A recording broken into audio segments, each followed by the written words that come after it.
All right, what's up, everybody? It's Brian, co-founder here at Occupy Fantasy, here to give you a quick tutorial and run through on how to use the Occupy model for MLB at occupyfantasy.com. So once you click on the MLB model link in the main menu, you'll be taken to the batters tab, where we rank every single batter for FanDuel and DraftKings. You'll have the option to choose batters, pitchers, stacks, which ranks every stack on the slate. Single game, for those of you playing single game contests, we get rankings for each single game slate. If you're a DraftKings player, we have tiers rankings as well. And then weather allows you to look at the weather details for each individual game on the slate. Note that the Occupy model does update every day by 10 a.m. Eastern. Just keep that in mind if you're building for the early or the late slate. That 10 a.m. Eastern, it'll be updated every 3 minutes throughout the day. The model will update for any pitching changes, starting lineup announcements, weather forecast changes, line movements, and anything of that sort. Postponements every 3 minutes, the model will update for that. All right, so when you first come here, you'll see the filters at the top. This allows you to filter your view for the model to drill down to specific teams, players, positions, batting orders, the slate. All that can be found in the filters above. And we'll come back to here in a second. If you go down to the actual model itself, pretty self-explanatory. The first few columns, the player's name, the team he's playing for, his opponent, the time of the game. The OF index is the first real column. It is our proprietary metric that ranks every batter on the slate by more than 100 different metrics. Any OF index above 10 is considered elite, and you can use this to rank batters for both FanDuel and DraftKings. It's based on their power upside, based on their weighted on base average, park factors. Everything is factored into this OF index. Next, we have the positions and the salaries for both sites, well, all three sites, Yahoo included. This DK percentage and FD percentage column is a player's projected ownership for the slate. However, note up here, projected ownership is updated 90 minutes before game time and only for slates with 5 or more games. Main slates for 5 or more games. So we're recording this early opening day. We're well beyond the 90-minute mark for now. So the zeros are what these players are projected for. Once 90 minutes hits, these projections will be updated for actual projected ownership numbers for each player on the main slate. Order is the player's batting order, and P/C is projected/confirmed. So if you see a P, that means that is a player's projected batting order. If you see the check mark, that means he is actually confirmed. So for example, Manny Machado is projected to hit second today. He's likely going to hit there, but Jose Ramirez is actually confirmed to hit third. So again, you can start building lineups using the projected numbers. The confirmed will update, again, every 3 minutes once a lineup is announced, and you can use that to know for sure that a player is in the lineup. TT is team total, players' projected team total according to the betting markets, how many runs their team is expected to score. TT move is how much that team total has moved since the lines opened in the betting markets earlier that day or the night before. A positive number here is good for batters. So for example, Manny Machado, the Padres team total has increased 0.44 runs. Their team is expected to score 0.44 more runs than they did at the start of the day. That is a good thing for batters. ISO and WOBA, these are our two primary metrics that we look at for hitters. Again, check out the MLB strategy guide for metric info. If you haven't already, it's free. Isolated power and WOBA, these are projected numbers for this particular matchup. It's not a player's historical ISO. It's not a player's historical WOBA. It's not their past 2 weeks. It is their projected number for this game based on a variety of factors. So ISO and WOBA. And just again, if you haven't read the strategy guide, we're looking for ISOs above 170, WOBAs above 340. That's the threshold, especially for high-risk contests. SB, projected stolen bases for a player for this particular slate. Weather and park. These are the boost a player gets to their projections based on the weather for the game and the park that they're playing in. A positive number is good. So for instance, 10% here for Cody Bellinger. He's getting a 10% weather boost based on today's weather forecast. Whereas the Indians, Leplo and Ramirez, are getting minus 14% boost because it is so cold today. And again, this is factored into their OF index. Same thing for park. Depending on the park they're playing on, a batter will get negative or positive boost. And again, this is factored into their OF index. So here, Manny Machado gets a 5% park boost, whereas Mike Trout gets a minus 3% park decrease based on the park they're playing in. EV and DST, these are StatCast data. Check out the strategy guide for more info on what they mean. Exit velocity and distance. These numbers are rankings for the past 2 weeks for each player. So for instance, Mike Trout has the 9th highest exit velocity over the last 2 weeks. He has the fourth longest batted ball distance. So the lower the number, the better here. It is a ranking. If you see someone with 1, that means they have hit the ball the hardest over the last 2 weeks, or they have the highest batted ball distance. Again, this is for the past 2 weeks. For the first 2 weeks of the season, it's based on 2020 data. After 2 weeks, it'll be a rolling number for past 2-week rankings.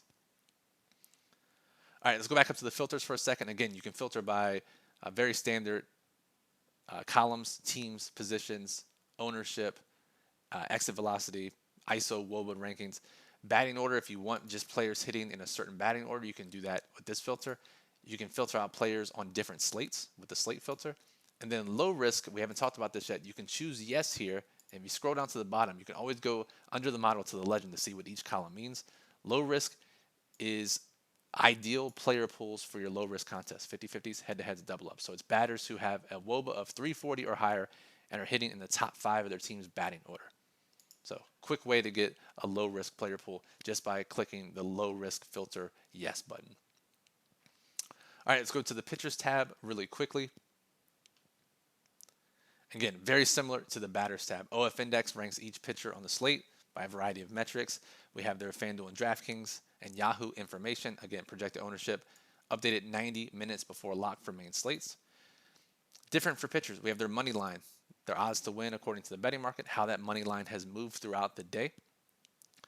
Opposing team total and team total move. This is for the opposing team, not their own team. So for Garrett Cole, his opponent, the Toronto Blue Jays, they have a team total expected of 3.03 runs. Now, team total move, a positive number here is a bad thing for the pitcher.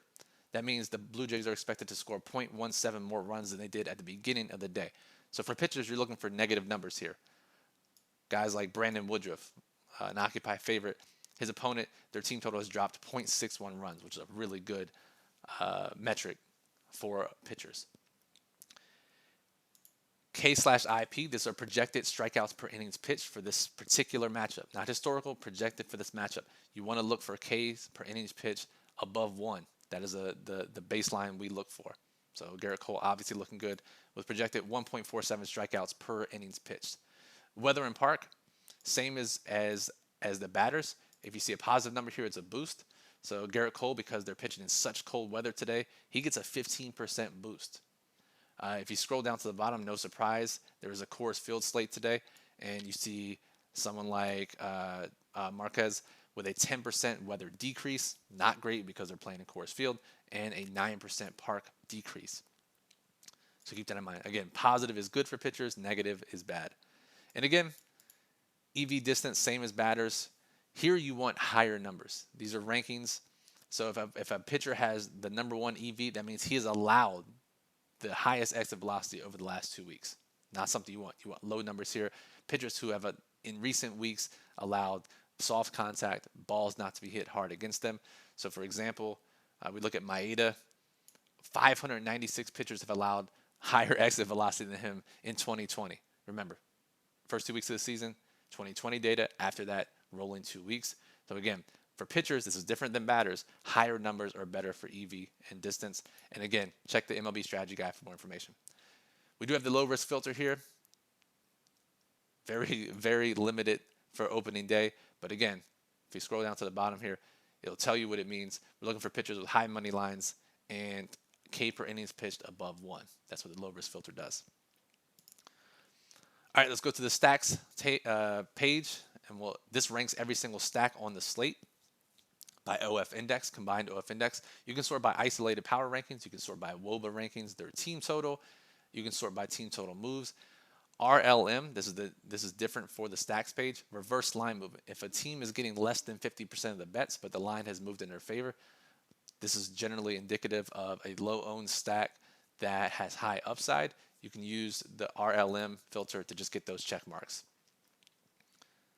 Very easy here to see how each stack ranks on the entire slate. All right, single game, very similar to the batters tab. No projected ownership for single game this season just yet, but again, it does rank OF index, and you can choose the game you want. If you just want the Houston and Oakland slate, you can click that, see all Houston and Oakland players ranked here. Tiers, similar concept, playing DraftKings tiers.